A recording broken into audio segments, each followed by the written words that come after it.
Selanjutnya kita akan membuat apa ini Pak?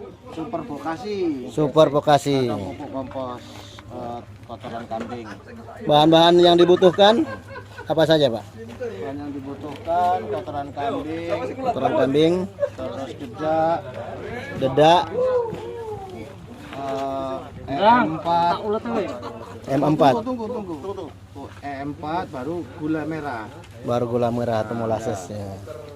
Oke, jadi ini teori dasarnya kan dalam 1 ton kotoran kambing murni.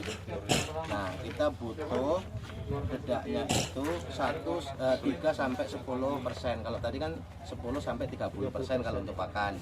Kalau untuk kotoran dia butuhnya hanya 3 sampai 10% dari bobot material tai kambing. Kita langsung 3% berarti 3 kilo. 3 kilo. 3 kilo dedak.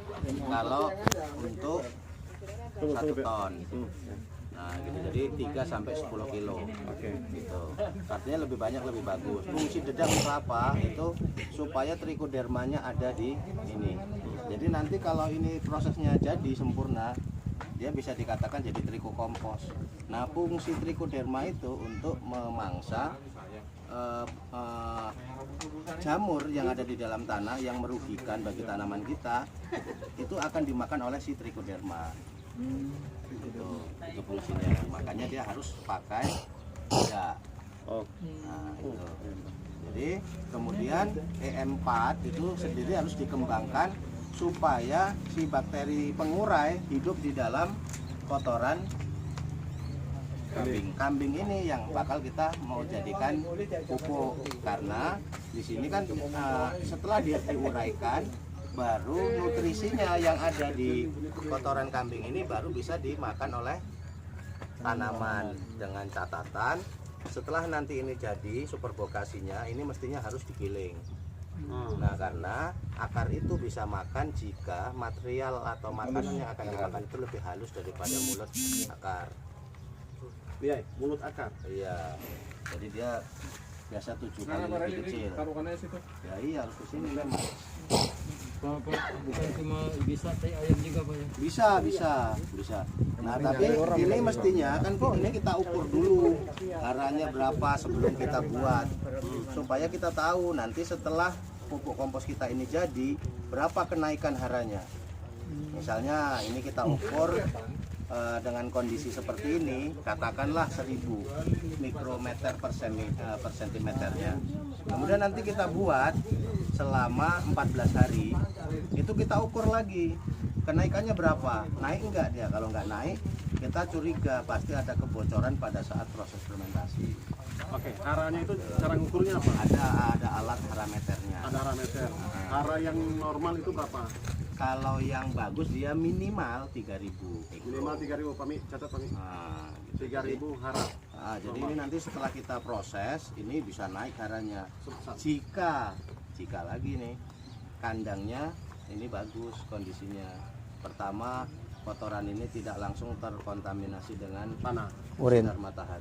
Oh. Yang kedua, ini juga tidak sering kena hujan. Oke. Karena kalau ini kena hujan, misalnya ini kena air, haranya ini bisa terbawa air, ini tinggal ampas.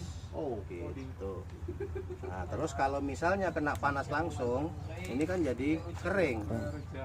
Bakterinya mati yang ada di dalam. Nah, ini kan bisa terurai karena diuraikan oleh bakteri. Oke, jadi ini tahapannya kan harus ke belakang panas. ini. Jadi pokoknya Gitu. prinsipnya jangan kena hujan, Jangan kena hujan, jangan nanti kena panas. larut, kena panas, mati bakteri. Iya, jadi nggak boleh Itu kena- prinsip dasar ya. Iya, makanya manajemen kandangnya itu sejak awal kan sekarang itu sudah kita peduli. Benar ya. Nah, nanti untuk urin sendiri, untuk kotoran sendiri Sip. terpisah. Nah, jadi ini langkah awalnya ini ditambah gula merah. Ya, tambahkan gula merah. Gula merah, gula merah. Gambar tadi mana? Koning botol. Nah, 6 botol. Di kelembapannya ini dia Ini tadi pakan. Pakan. Pakan Pak. tulis tanggal. Sok nih, Pak. Tanggal kilo. 19. 1 ton pohe berapa kilo gula merah? 1 kilo. 1. 1 liter ini EM4 atau probiotik yang kita buat tadi. 1 liter probiotik, 1 1 kilo gula merah, 1 ton sohe 3 sampai 10 kilo konga. Iya. Itu dia. Konga di sini tak biar-biar, Pak. Oh, tak biar bagaimana jual juga. Oh, dijual ya? 2.600 per kilo. Kongkong di situ kan? Konga luar. Oh, konga luar. Itu yang ledak itu. iya. Ini konga dalam ini. Oh, kalau itu cekem, Pak. Berarti konga dalam, konga luar boleh. Iya. Oke, jadi ini nanti EM4-nya. M4. Kalau M4 untuk hewan. Kuning. Yang kuning kompos. Kompos untuk tanaman. batang jagung sama kotoran hewan ini sama nggak Nggak sama. perlakuannya? Beda. Berapa? Jangan dulu, jangan tanya dulu, tanya dulu yang ini. Perlakuannya di sini teori nggak ada. Oh, jangan. Ini praktek ini. Jangan upayakan nanti bisa dipisahkan. Berapa dengan cc ini, Pak? material.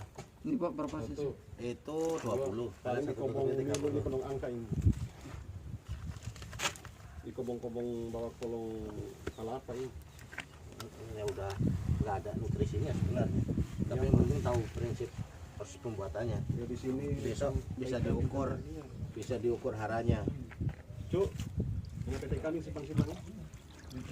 Jadi kalau ini kira-kira berapa persen kelembabannya kalau kita kira-kira lah, jangan kita kan salah ukur yang pasti.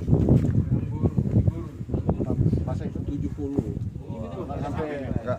Kita 15-an itu. Nah, kalau 15 dia 20 sampai 30. Kalau 1 ton ininya materialnya berarti itunya harus 50 liter. Air. 50 liter air tetap 1 liter Gula gula 1 kilo M4 1 liter. M4 atau probiotik 1 liter. 50 liter Pak Mika. Nah, kalau kondisi seperti ini. Tapi kalau dia misalnya ininya basah, maka dia dikurangi. Jangan sampai pada saat proses pembuatan fermentasi superbokasi ini terlalu basah. Nanti jatuhnya dia jadi ini lama prosesnya. Oke, ada pertanyaan sambil nunggu itu? Karena mestinya ini diproses kan minimal 10 menit sebelum kita nyiapin ini. Biar dia ininya aktif, karena tadi pertanyaan Pak Parianto, ini aktif enggak? Jadi dia biar aktif dulu di situ. Wah, Iya, tadi kan dedak halus. Fungsinya tadi untuk menghalau untuk cendawan. menghidupkan trichoderma, Pak. Iya, trichoderma membasmi cendawan Cendawan yang merugikan. ada di dalam tanah Tanah. yang merugikan. Terus kalau tanah kita hambur dengan dedak bagaimana, Pak? Ya nggak bisa. Kecuali kita treatment lahan, misalnya lahannya itu disemprot dulu pakai ini probiotik gitu. Oh iya, terus Nah, tapi kan ya mau berapa banyak nabur-nabur dedak ke lahan.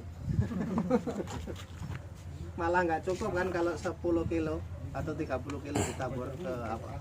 Jadi nanti kalau ini sudah jadi, biasanya penyakit-penyakit yang moler di bawang itu nggak ada. Inul. Nah, inul itu nggak ada karena dia cendawannya sudah dimakan sama si trichoderma. Dia jamur makan jamur. Kalau trichoderma itu kapan mau ditaruh ke tanah ya? Mau ditabur? Ya ini nanti. nanti ini dia mau Jadi dia biar hidupnya nanti dari sini. Oke. Wes disiram-siram. No. Ya, dengan disiram-siram. Ini setelah dicampur Kopel namanya. basah dia ya. Ya, yang penting jangan basah. Nah, Itu ditahan berapa lama, dimasak berapa lama dia baru bisa digunakan? 21. 21 hari. Pokoknya itu aja, tariannya kemarin semua. 1 ton. Untuk 1 hektar berapa kali? ini Pak fermentasi lagi. Bentar. Karena dulu yang saya jawab. Biasa kalau untuk dasar itu Pak 400 kilo per 400 meter. Jadi bisa sampai 10 ton per hektar. Tapi itu kan di awal Pak. Nanti untuk proses keduanya kan sedang berkurang.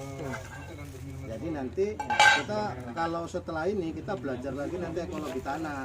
Kita lihat susunan tanahnya itu setelah pakai kompos. Ora diaduk-aduk wae. Yang penting sampai ngisor dan selesai roto. Jawa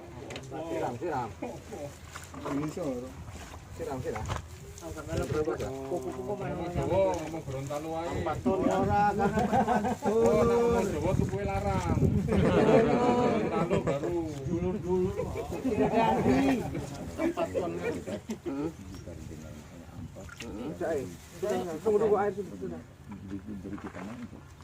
Oh sayang Pak, ini aja. 4 ton ya, 4 ton hektar ya. 10 ton. Ya, ini proses pengadukan.